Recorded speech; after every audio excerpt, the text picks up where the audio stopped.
বর্তমান সময়ে অনেক মুসলিম যুবক এবং তরুণদের মাঝে মাথার চুল কাটার ক্ষেত্রে বিজাতীয় সংস্কৃতির অনুসরণের প্রবণতা দেখা যাচ্ছে। অমুসলিম খেলোয়াড়, সেলিব্রিটি অথবা কোনো পপুলার ব্যক্তির অনুসরণে তারা তাদের মাথার চুল কাটিং করছে, অথচ মুসলমান হিসেবে উচিত ছিল রাসূল সাল্লাল্লাহু আলাইহি ওয়াসাল্লামের আদর্শকে প্রাধান্য দেওয়া।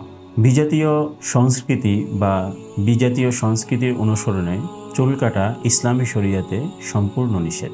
সহিহ বুখারী এবং মুসলিম শরীফের হাদিস, রাসূল সাল্লাল্লাহু আলাইহি ওয়াসাল্লাম মাথার চুল কাটার ক্ষেত্রে কাজা পদ্ধতি অবলম্বন করতে নিষেধ করেছেন। কাজা পদ্ধতি হলো মাথার চুলের এক সাইডে বড় রাখা, অন্য সাইডে একদম চেঁচে বা ছোট করে রাখা। যেমন সামনে চুল বড় রাখা, পেছনে চুল ছোট করে বা একদম চেঁচে রাখা, অথবা দুই সাইডে সামনে বা পেছনে বড় রাখা এবং দুই পাশে চুল ছোট বা চুল কর্তন করে রাখা। ইসলামী শরীয়তে এই ধরনের চুল রাখা সম্পূর্ণ নিষেধ, অথচ আজকাল অসংখ্য তরুণ এবং যুবক এইভাবেই তাদের চুল কাটছে এবং সচেতন মুসলিম অভিভাবকরাও এই ব্যাপারে কোনো গুরুত্ব দিচ্ছেন না। দ্বিতীয়ত, এভাবে চুল রাখা যেহেতু অমুসলিমদের অনুসরণে বা অনুকরণে রাখা হচ্ছে, এটা সম্পূর্ণ হারাম। রাসূল সাল্লাল্লাহু আলাইহি ওয়াসাল্লাম ইরশাদ করেন, মান তাশাব্বাহা বিকওমিন ফাহুয়া মিনহুম। যে ব্যক্তি অন্য কোনো ধর্মের সাদৃশ্যতা অবলম্বন করলো, সে তাদেরই অন্তর্ভুক্ত হবে।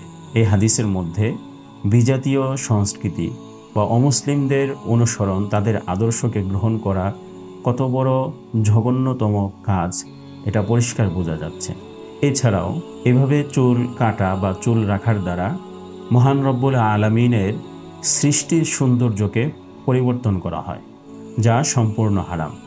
আল্লাহ রব্বুল আলামিন পবিত্র কোরআনে বলেন, লাকাদ খালাকনাল ইনসানা ফি আহসানি তাকওয়িম, যে আমি মানুষকে উত্তম এবং সুন্দর অবয়বে সৃষ্টি করেছি। সুতরাং কোনো মুসলমানদের জন্য এটা কখনোই উচিত হবে না যে মহান রব্বুল আলামিনের সৃষ্টিকে পরিবর্তন করা।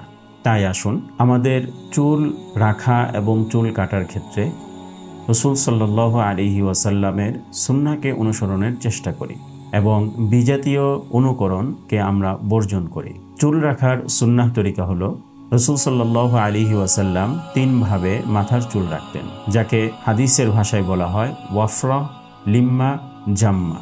ওয়াফরা অর্থাৎ চুল বড় রাখা এবং সেটা কানের লতি পর্যন্ত লম্বা করা। লিম্মা হলো কানের লতি এবং কাঁধের মাঝামাঝি পর্যন্ত লম্বা করে চুল রাখা। জাম্মা হলো কাঁধ পর্যন্ত চুল লম্বা করে রাখা। এছাড়াও হজ এবং উমরার সময় রাসূল সাল্লাল্লাহু আলাইহি ওয়াসাল্লাম মাথার চুল মুন্ডন করেছেন। সুতরাং মাথার চুল মুন্ডন করা অথবা চারদিক দিয়ে সমান করে ছোট করে রাখা, এটাও জায়েজ আছে। তাই মুসলমান যুবক ও তরুণদের প্রতি আমাদের আহ্বান থাকবে, মাথার চুল রাখা এবং কাটার ক্ষেত্রে আমরা আমাদের প্রিয় নবী হযরত মুহাম্মদ সাল্লাল্লাহু আলাইহি ওয়াসাল্লামের আদর্শকে আমরা প্রাধান্য দিব।